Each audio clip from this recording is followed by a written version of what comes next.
కూటమి ప్రభుత్వం అధికారంలోకి వచ్చిన తర్వాత విశాఖ మెట్రోపై కలకత్తా మెట్రో రైల్ తరహాలో 100% కేంద్ర ప్రభుత్వం భరించేలా రైల్వే శాఖకు అప్పగించేలా కేంద్రం ముందు ప్రతిపాదన ఉంచాం. దీనికి సంబంధించి స్వయంగా ఢిల్లీ వెళ్లి కేంద్ర మంత్రికి లేఖ ఇవ్వడంతో పాటు సీఎం చంద్రబాబు కూడా ప్రధాని మోదీకి లేఖ రాశారు. 2 దశలు 4 కారిడార్లలో మెట్రో ఏర్పాటుకు ప్రతిపాదనలిచ్చాం.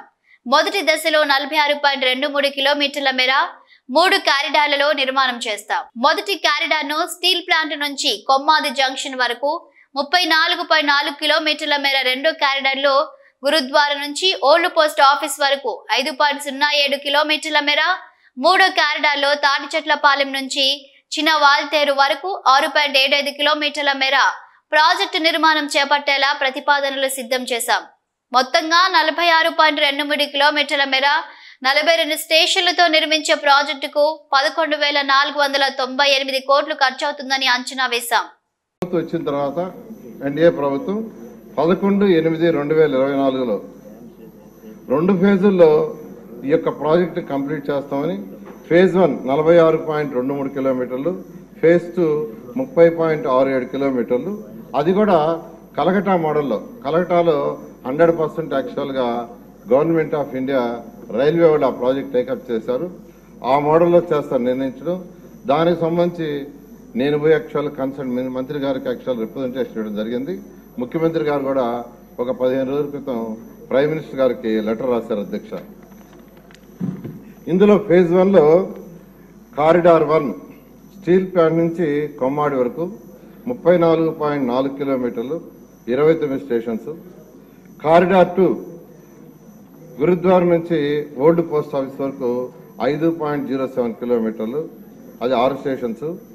కారిడార్ 3 తాడిచెర్లపాలెం నుంచి చిన్నవాల్టేరు వరకు 6.75 కిలోమీటర్స్, 7 స్టేషన్స్. మొత్తం వెరిసి 46.23 కిలోమీటర్లు, 42 స్టేషన్స్, 11,495 కోట్లతో యాక్చువల్గా ఇది ఎస్టిమేషన్ చేపట్టింది అధ్యక్ష. అయితే ఫేజ్ 2 కొమ్మాడి నుంచి భోగాపురం ఎయిర్పోర్ట్ వరకు 30.67 కిలోమీటర్లు, 12 స్టేషన్స్. మొత్తం కలిస్తే 76.9 కిలోమీటర్లు.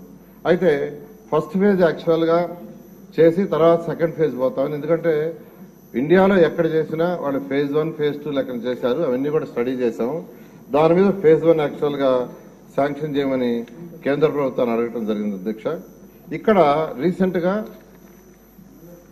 ఈ యొక్క ఎన్డీఏ ప్రభుత్వంలో ఉన్న విశాఖపట్నంలో ఉన్న నాయకులందరూ యాక్చువల్గా డిస్కస్ చేసి వాళ్ళు ఒక ప్రపోజల్ అడిగారు అధ్యక్ష. ఏదైతే ఇప్పుడు యాక్చువల్గా ఈ మెట్రో లైన్ పోతుందో అక్కడ ఎక్కువ జంక్షన్స్ వస్తున్నాయి, క్రాసింగ్స్ వస్తున్నాయి. క్రాసింగ్స్ రావటం వల్ల ప్రతి క్రాసింగ్ దగ్గర ఫ్లైఓవర్ వేస్తే ఫ్యూచర్లో అది అప్ అండ్ డౌన్స్ వస్తుంది. ఎందుకంటే హైదరాబాద్లో సికింద్రాబాద్ రోడ్లు వేశారు, ఫ్లైఓవర్ దాని పక్కనే ఫ్లైఓవర్, అంటే ఇలా దిగి మళ్ళా ఇలా ఎక్కటం. అలాంటి ప్రాబ్లమ్స్ రాకుండా ఉండటానికి, జంక్షన్లో ట్రాఫిక్ బ్లాక్ కాకుండా ఉండటానికి అక్కడ ఎన్నాడ, హనుమంతవాక, మద్దెలపాలెం, విప్రో జంక్షను, గురుద్వారా, అక్కాయపాలెం, తాడిచెర్లపాలెం, వీటిలో 14 కిలోమీటర్లు, 8 స్టేషన్స్.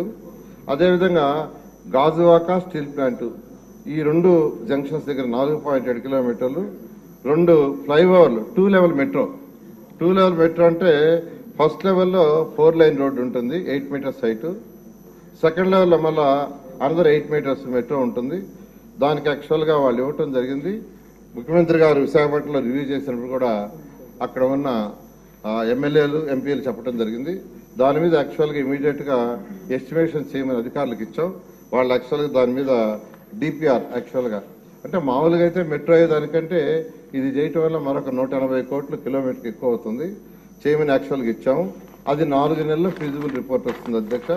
అది రాగానే దాన్ని కూడా కలిపి, అంటే ఏదైతే అక్కడ ఉన్న ప్రజాప్రతినిధులు అడిగారో దాని ప్రకారం యాక్చువల్గా 2 లెవెల్ మెట్రోని టేకప్ చేయడం జరుగుతుంది అధ్యక్ష.